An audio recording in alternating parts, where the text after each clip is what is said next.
हमारी मीडिया को, मुंबई की मीडिया को, इंडिया की मीडिया को बताएं और इस प्रोजेक्ट के बारे में बताएं कि उन्हें ये प्रोजेक्ट करने का कैसे सोचा और इतने सारे म्यूजिकल दिग्गज को जमा करने के बाद कैसे दिमाग में आई.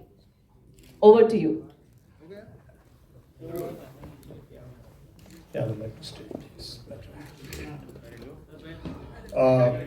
Thank you, press, media, friends, and my very, very elite team, you know. And I'll tell you the examples when I say it elite. This project is definitely शक्तियों का मेला है. जब शक्तियाँ मिलती है तो एक अच्छी जगह पर मिलती है, एक अच्छे मौके पर मिलती है और एक अच्छी मंजिल पर मिलती है, तो वो कुछ और ही शक्तियाँ पैदा हो जाती है उसमें से. और हमारी जर्नी ऐसी ही रही है. And I am so very much blessed that when I followed a musician from Rajasthan about his life story, and when I understood him, a very, very eminent Kamaija player, and had put a lot of research behind it, then I wrote this story and became more inspired to go into the community and find out कि क्या है उनमें संगीत के बारे में, music के बारे में, और फिर भी उनका जीवन क्या है. तो ये सब मिला के I have written that story and then came about to finding who could be on my team. But then it all became that each and everyone you see seated here, we connected probably in minutes. Mithunji, exactly the same thing. It was more about the content. It was more about what it wants to tell to the world, that Manganiyars who are sitting in the huts in the interior of Bardmer region of Rajasthan, they have stack of passports living in a hut, but they still not get their music out there. If we bring this, a beautiful love story based on true events, and then also mesmerizing music created by the two top award-winning musicians coming together in one film, it will really bang everywhere in the world. And let me tell you, since I landed here 4 days ago and had recordings all over at Yashraj, at Vishwa Mohan Bhatt Studio in Jaipur, it was very, very magical. What they have created, I cannot give you any examples of it, but it is really good. One thing I can tell you is Mithun and Syed Qadri ji, जिसको मैं शब्दों और लफ्ज़ों का शहंशाह और बादशाह कहता हूँ. जनाब अब है ही तो फिर हाँ. And then that love story lives with that beautiful music from Mithun. It really creates a master. Similarly, when I met Ricky Cage at IFI Goa a couple of years ago, when he was there to inaugurate with our then IB Minister Thakurji. He's still the minister. Oh, she's still the minister. He's still the minister. My bad. Sorry. But right after the inauguration, we met only 2 minutes, and he signed it right then. That was the connection of the content and the story. We with each of them, we negotiated, or we talk about the commercials way, way, way late. And you can think about how much passionate they were to join this team. And I really, really have my heartiest thanks for you. It is our love, it is everyone's passion, and then bringing it in a very beautiful love story, again, based on true events. So we are out here. I'm very, very proud that like Ricky Cage, from last 1 month, I'm trying to connect to him, and I only remember one movie, Catch Me If You Can. I mean, I would write hello, hi, and he said, no, I just landed in Los Angeles. So after 2 days, oh no, hold on, I'm just going to be here in London. So, but again, we are still very good friends. I mean, you know, our friendship is so powerful that he understands what I was looking for, and we were able to bring this together, the recordings that we did, and I'm very, very thankful, sir. So I do not have to introduce anything more with my co-producer Somendraji, who is right there for anything happening when I'm soundly sleeping in US, is my true partner, and I'm so lucky and blessed to have him with me. I always feel that I'm still, for every moments that are in India, I'm really here, just because of Somendraji. Thank you so much. Mukesh ji, आपने एक बात तो नहीं बताई कि आपकी जो film, short film जो कांस में गई है, उसके बारे में हमारी मीडिया को तो बता दीजिए. Yeah, it was a similar association with the lady you just heard about, Julia Bobkov. She's a violinist, lives only about 20 miles from where I am in US, about 80 miles north of New York City.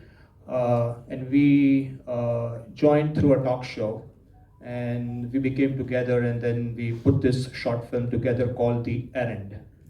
2 years ago, it was selected on the American Pavilion of the Cannes Film Festival, and since then it has won about 18 awards. It's a short film, but I'm proud that I was associated with it. Film होती है, short हो, long हो, large हो, extra large हो, लेकिन film होती है. हम सब ये जानते हैं कि जो एड्स हैं आजकल, छोटी सी जो एड्स होती हैं, जिंगल्स होती हैं, वो भी एक स्टोरी कह देती हैं इतने से में. तो डेफिनेटली, तो इतनी सी भी फिल्म है तो उसमें स्टोरी है, अगर बड़ी फिल्म है तो उसमें भी स्टोरी है. तो हम डेफिनेटली इस स्टोरी के बारे में और जानना चाहेंगे आपसे कि ये जो म्यूजिक कॉम्बिनेशन है, आपको क्या आपके दिमाग में आया कि ये म्यूजिक कॉम्बिनेशन आपके लिए सही है? One, I said to you that it is a beautiful love story, or when it is woven, musically driven, तो राजस्थान तो मेरा चहीता राज्य था ही, और फिर I was following, as I said, Tabu Khan for a long time. He passed away while I was writing the story, and but he dedicated to Kamaicha all his life. And then I found out what is happening to the youths of that community, और फिर उसमें जो जुड़े हुए जो events है, I don't want to tell the whole story about the movie, but it's very beautiful. It's very beautiful. And then we are connecting it, right? कि मैं US में हूँ, मगर how I can bring them on the world stage. That was the idea. So ये love story को लेके फिर हम किस तरह से उसको आगे ले जा सकते हैं. तो उसमें फिर I talked to Ricky, I talked to Mithun, and they both were very excited about it. And so that's the reason we are coming here and putting this in front of you. Just the music-driven film. जैसे आपने कहा था, right? Truly speaking, music doesn't have a language. And if a movie is truly driven by music and viewed with a love story, I can tell you that it does. Hindi mein ho bhaiya, right? English mein ho, French mein ho, it doesn't really matter. The music is going to drive that movie. And one song which we are doing, just to answer your question finally, is about bringing all the string instruments of Rajasthan, right, who have beautiful history more than 300 years. Usko leke, right, half जैसे western symphony में करते हैं, एक बाजू पर ये है और दूसरी बाजू पर पूरी very elite symphony of the world बैठी है, and then they are playing on the same tune. Think about and then it is topped off with beautiful lyrics, as I mentioned. That is going to be magical. that's going to be magical. And then I was blessed 3 days ago. Vishnu Mohan Bhattji thought to put his Mohan Veena into it. I said, oh my God, I could not sleep that night. Yes it is amazing. ये आप जो कह रहे हैं वो सुन के ही ऐसा पूरा एक एनर्जी ऊपर से नीचे तक चला गया कि एक सिम्फनी जो हमारे हिंदुस्तानी म्यूज़िक की जो सिम्फनी है और जो वेस्टर्न म्यूज़िक की सिम्फनी, वो जब एक साथ बजेगी और एक प्लेटफॉर्म पर बजेगी तो डेफिनेटली एक बहुत अच्छा मैजिक होगा। मैं अगला सवाल करना चाहूँगी सोमेंद्र जी से। सोमेंद्र जी, आपको ये पूछना चाहते हैं कि इस प्रोजेक्ट में जुड़ के आपका क्या एक्सपीरियंस रहा और आपको कैसे लगा कि इस प्रोजेक्ट में जुड़ना चाहिए? Thank you. खमागणी, बम्बई, राजस्थान और आप सभी का स्वागत है, और जो सब पूरे वर्ल्ड वाइड देख रहे हैं हम सभी को थैंक्स।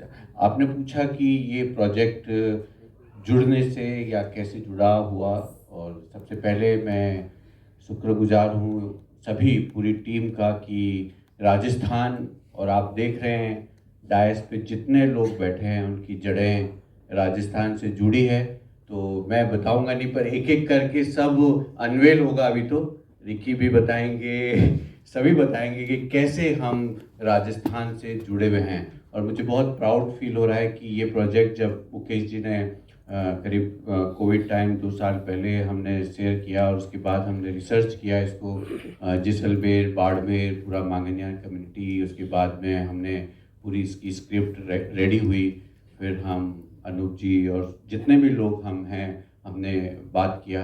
तो कहने का प्राउड फीलिंग है कि ये पहला राजस्थान का प्रोजेक्ट है जो कि internationally, which is musical travel journey film है, लव स्टोरी है। बट एक जो मुकाम होता है कि राजस्थानी फिल्में, जब हम रीजनल सिनेमा की बात करते हैं तो हमारा राज्य बहुत, हम पिछड़ा प्रदेश समझते हैं अपने आप को। जब हम साउथ और दूसरे रीजनल भाषा की फिल्मों को देखते हैं, हम उन्हें सीखना चाहते हैं, हम उन्हें फॉलो करना चाहते हैं कि किस तरह एक रीजनल सिनेमा इंडस्ट्री डेवलप होती है। बट जब हम अपने राजस्थान की फिल्मों को देखते हैं तो पिछले 5-8 साल से मैं प्रयास कर रहा हूँ। I am a festival director of Rajasthan international film festival RIFF. In that I promoting the regional cinema, जो कि एक सिनेमा राजस्थान का डेवलप हो, वहाँ के फिल्म मेकर्स को मौका मिले, और सबसे बड़ी चीज़ होती है को प्रोडक्शन। और मुझे बहुत गर्व, खुशी की बात है कि ये प्रोजेक्ट एज ए को प्रोडक्शन आज हमने यूएस और राजस्थान को एक इस तरह मुकाम पे को प्रोडक्शन किया है। और एज ए को प्रोड्यूसर जो मैं रिप्रेजेंट करके मुझे बहुत खुशी हो रही है कि एक रीजनल सिनेमा कहानी जो कि एक ट्रैवल कर रही है वर्ल्ड वाइड ग्लोबली, और संगीत जो एक ट्रैवल कर रहा है, और सब जो जुड़े हुए, जैसे बताया विष्णु मोहन भट्ट जी, गाजी खान, मामे खान, मोहम्मद फैज़, आई थिंक सभी जड़ें राजस्थान से जुड़ी, और सभी वर्ल्ड वाइड उसको लोगों को जानते भी हैं। तो इस तरह से इस कहानी को हम पूरे वर्ल्ड वाइड ले जा रहे हैं, उसको प्रस्तुत कर रहे हैं। इससे आने वाली जनरेशन और राजस्थान रीजनल सिनेमा को कितना एक सीखने को मिलेगा, जब इतने दिग्गज, इतने लोग वर्ल्ड वाइड एक्सपीरियंस अगर हमारे साथ जुड़े हुए हैं। तो मैं बहुत ऐसा शुक्रिया, इतना खुशी हो रही है कि ये मैं आने वाला भविष्य जो 5 साल राजस्थान और रीजनल सिनेमा का क्या होने वाला है, ये फिल्म शायद उसको रिप्रेजेंट करेगी। Thank you.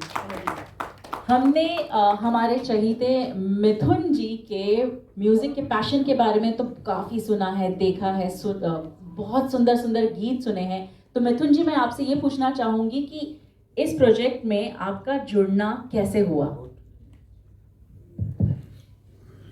सबसे पहले जितने लोग यहाँ पर आए हैं मैं आपको प्रणाम करता हूँ, आपका आभार मानता हूँ, आप समय निकाल कर आए। मैम, आपका जो प्रश्न है उस विषय में ये मैं कहना चाहूँगा, देखिए मुझे इस साल जो है 19 साल पूरे होते हैं बतौर हिंदुस्तानी संगीतकार। मेरी पहली फिल्म थी 2005 में, इसका नाम था जहर। तो जब हम देखते हैं, मैं अपने सफ़र को जब देखता हूँ, चाहे मैं जहर की बात करूँ, अनवर की बात करूँ, इनफैक्ट जहर में सईद कादरी साहब मेरे साथ थे, अनवर में मेरे साथ रहे, बहुत सारी फिल्मों में हमने साथ काम किया। लेकिन जब मैं फिल्मों की अपनी बात करता हूँ, चाहे जहर हो, मर्डर 2, आशिकी 2, कबीर सिंह, तो मैं देखता हूँ कि जो चीज़ हमारी सभ्यता में एक बहुत लोहे का काम करती है वो है हमारा संगीत। हमारे जो भारतीय सिनेमा का इतिहास भी रहा है, अगर हम 50वीं दशक की भी बात करते हैं तो हम देखते हैं कि चाहे हम सी रामचंद्र साहब की म्यूजिक की बात करें, हुसन लाल भगत राम की बात करें, लेटर ऑन शंकर जयकिशन, राज कपूर साहब का music, Laxmikant Pyarelal and all the greats, हम देखते हैं कि एज अ सिविलाइजेशन संगीत जो है वो हमारे नस में बहुत बड़ी गहराई से बसा हुआ है। तो मैं यही सोच रहा था कि ये जो सफ़र मेरा रहा है, इस देश ने, हमारी फ्रेटर्निटी ने, आप सभी लोगों ने, हमारे सुनने वालों ने मुझे बहुत कुछ दिया है। पिछले 1-2 सालों से मैं इस ताक में था कि मैं अब कुछ संगीत के लिए, मैं कुछ अपने देश के लिए, मैं कुछ अपने देश की मिट्टी के लिए कुछ करना चाहता हूँ और एक अलग दिशा भी इख्तियार करना चाहता हूँ। ये बातें मेरे जहन में चली रही थी और तब मुकेश जी से मेरा संपर्क हुआ, उन्होंने मुझसे वार्तालाप किया और उन्होंने मुझे अपना दर्शन बताया और मुझे ये बात बड़ी अनोखी लगी कि ये जो पूरा जो कहानी कही जा रही है ये संगीत के माध्यम से कही जा रही है। तो अभी आप देखेंगे कि आज का भी जो इवेंट है, अभी बहुत सारी चीज़ें मुकेश जी, सोमेंद्र जी फाइनल करने वाले हैं, लेकिन उनका कॉन्फिडेंस इस चीज़ पर है कि इस फिल्म का जो आधार है वो संगीत है। तो ये जो दर्शन है और ये जो संगीत के प्रति एक मनोबल है, एक कॉन्फिडेंस है, ये बात मुझे बहुत अच्छी लगी।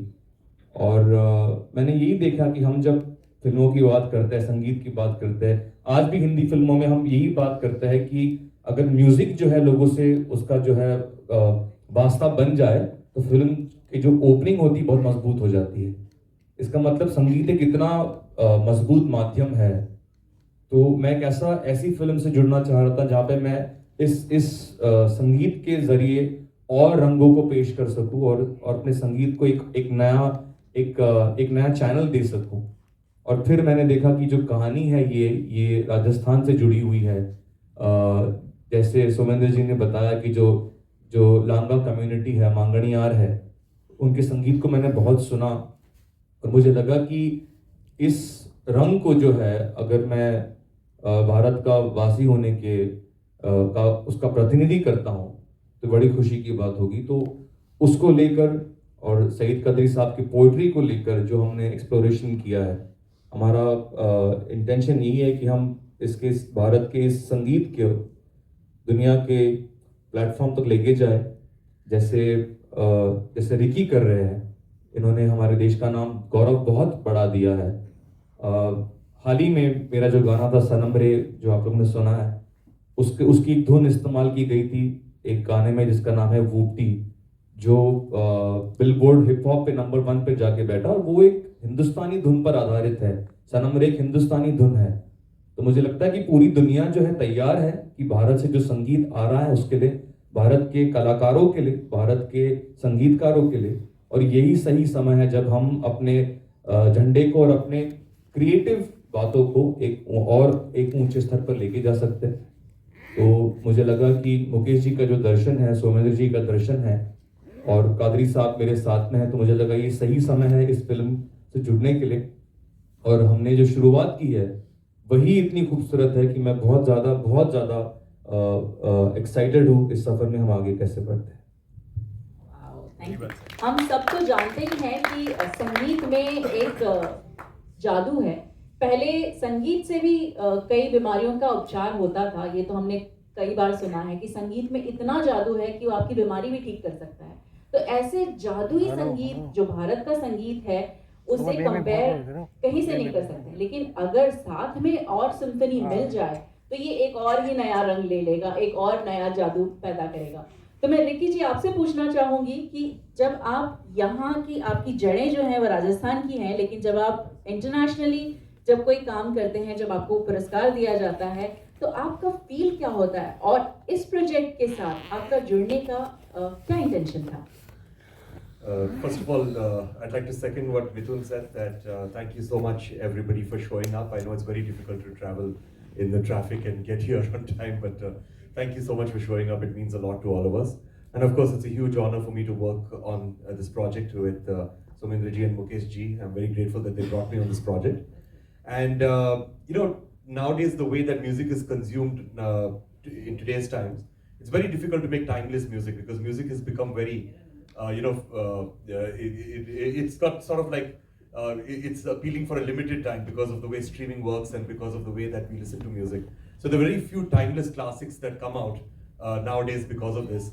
And in the last few years, I've seen that most of the timeless classics that have come out have actually been composed by Mithun. And so I think a big round of applause to him. He's one of the greatest music workers that we have today in India.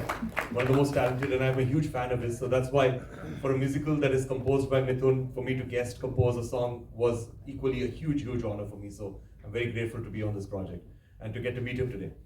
But anyway, so I believe that, the one thing that attracted me to this film was that there is this huge myth in India that if you want to make something international or you want to create music that is appreciated all over the world, then we have to make music in English, or we have to make music which is Western pop or Western hip hop and genres that, that the Western world makes.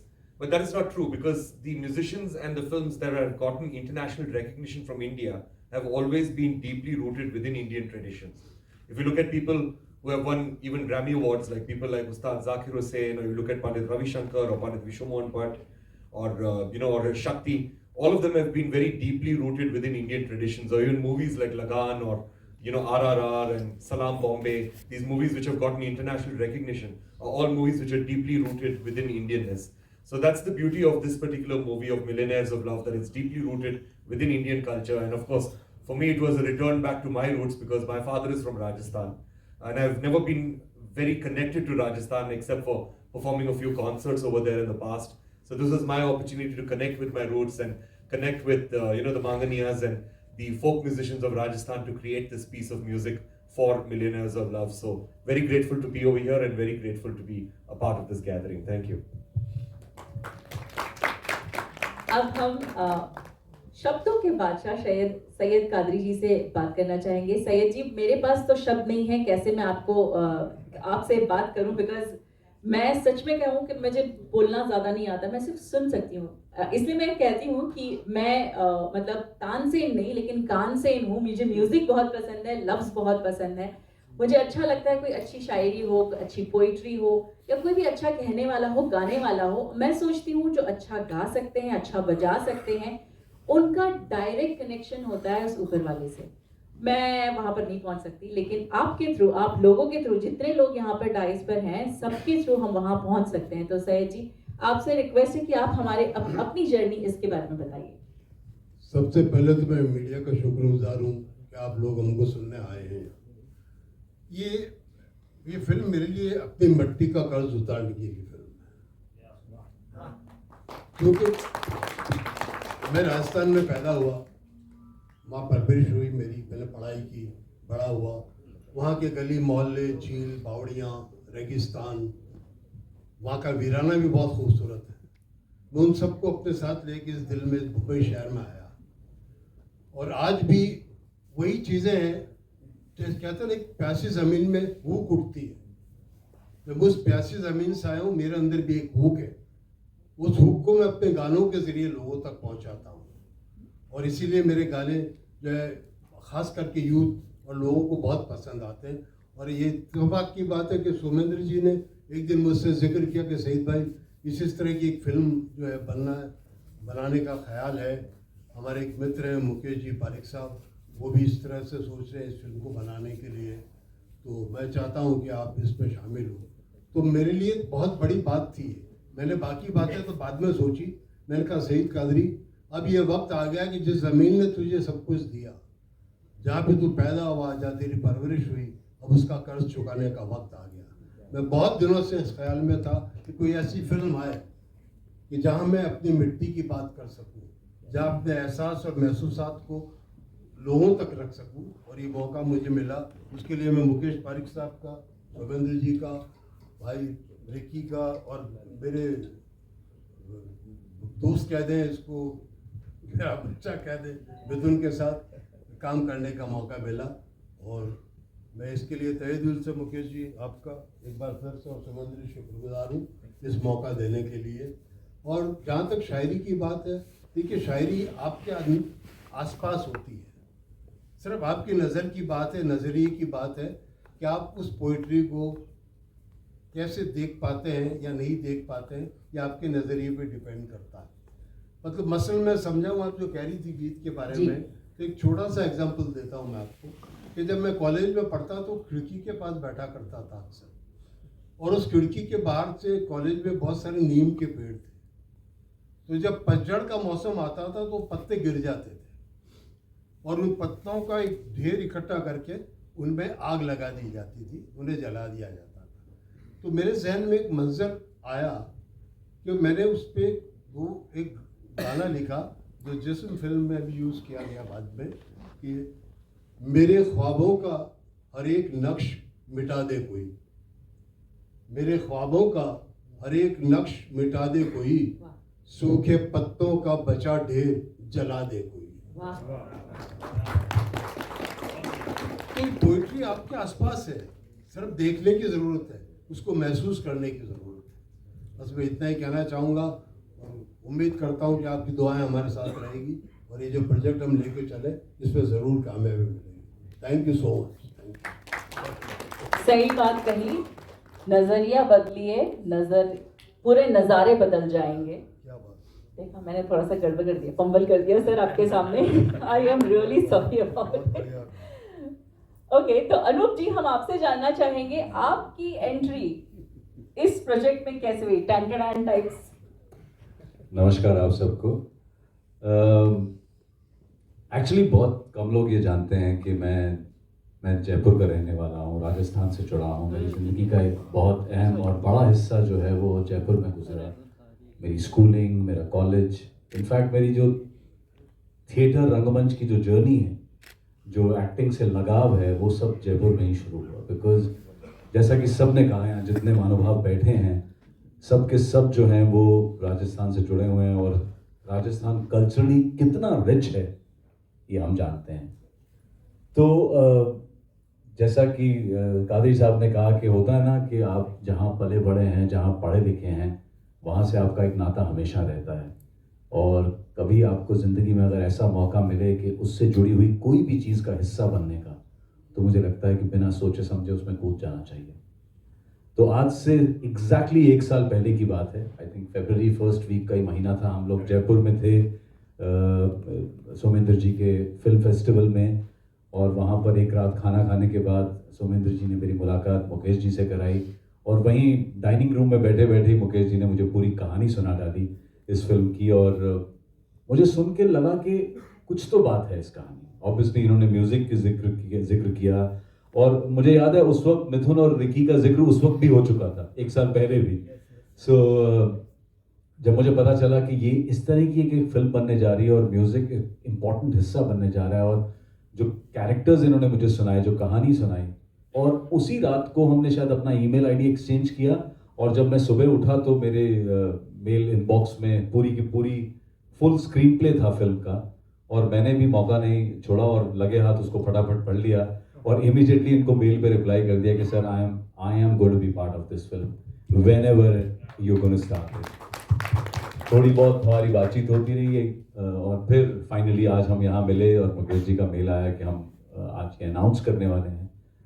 सो मैं आपको एक बात कह सकता हूँ कि music तो बहुत ही बेहतरीन होगा, because it's a musical film. Music जो है वो कहानी का एक बहुत बड़ा हिस्सा है, लेकिन जो किरदार मुकेश जी ने क्रिएट किए हैं, जो कैरेक्टर्स हैं, जिनकी एक कहानी है, जिनकी एक जर्नी है, वो इतने अर्दी, इतने रियल हैं कि आप उनको जब देखेंगे, उनकी ज़िंदगी को में झांकने की कोशिश करेंगे इस फिल्म के थ्रू, तो आपको लगेगा कि यार